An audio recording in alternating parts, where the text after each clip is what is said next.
Thank you very much. My name is Stewart Francis, and don't worry, I haven't heard of you either. I'm getting used to it. In a world full of patronizing insincerity, it is so nice to be back in my beautiful hometown.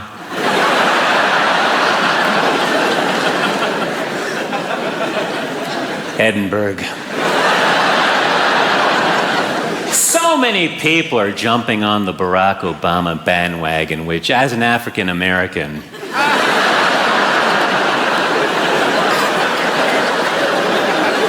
really offends me. No, you're looking at a very proud Canadian who's very proud of the education system in Canada, I think.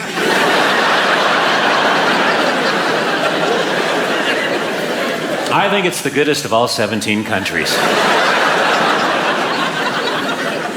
No, I was horrible in school. I failed math so many times I can't even count.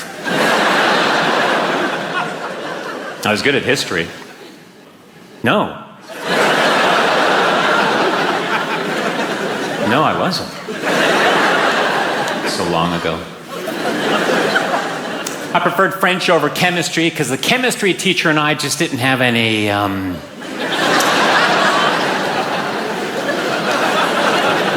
rapport.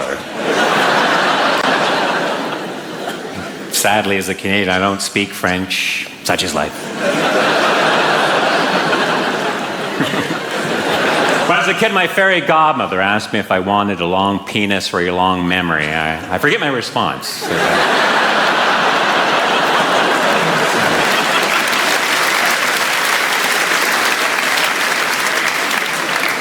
Like most Canadians, I like to go clubbing, but if there's no seals around.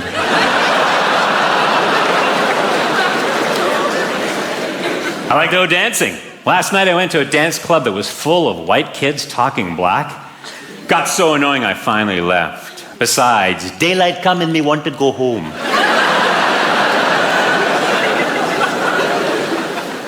I quit my job at the helium gas factory. I refuse to be spoken to in that tone. That's the thing, my friends. I'm a one-liner comedian. I'm not a storyteller. And interesting how that all started. We all have bittersweet memories of our childhood. I recall one summer when the neighborhood parents were buying their children skateboards. It was the rage at the time. Except for my parents. They told me that we were too poor and that they couldn't afford to buy me a skateboard. But I remember one night I tippy-toed out of my bedroom. I got a piece of wood and a hammer, and I beat them to death.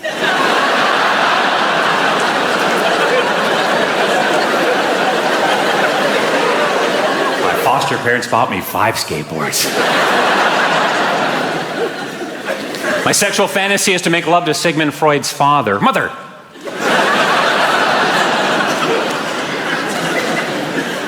Nobody wants to be alone. A recently divorced friend of mine is hopeful of once again finding romance. Beer-bellied, completely bald. I don't like her chances. You gotta be careful. I was involved in a one-night stand that went horribly wrong. We've been married 3 years now. They say opposites attract, but try explaining that to my short, ugly wife. No, my wife is beautiful. My wife has an ass like J-Lo. No, Jell-O.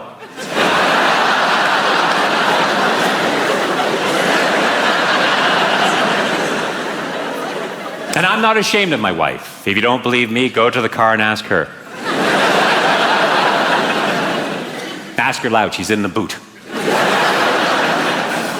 Is my wife dissatisfied with my body? A tiny part of me says yes.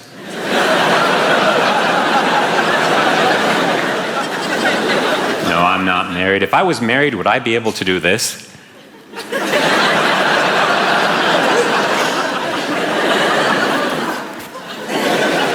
Exactly. No, I've got a girlfriend. I've been going out with my girlfriend for sex.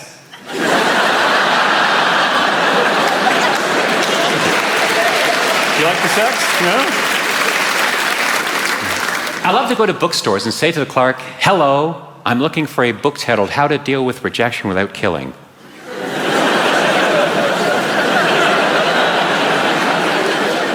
Do you have it?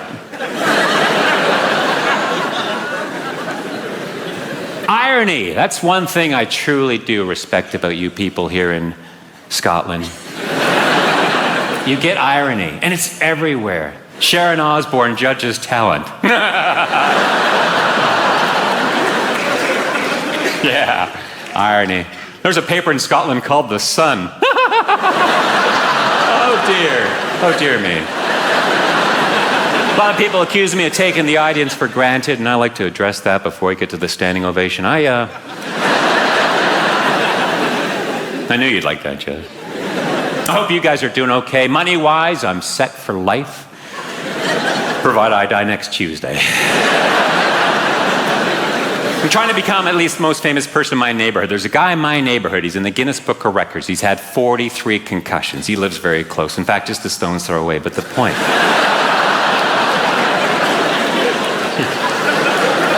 Some of you recognize that, whereas most of you are looking at me thinking, is this shit funny in Canada?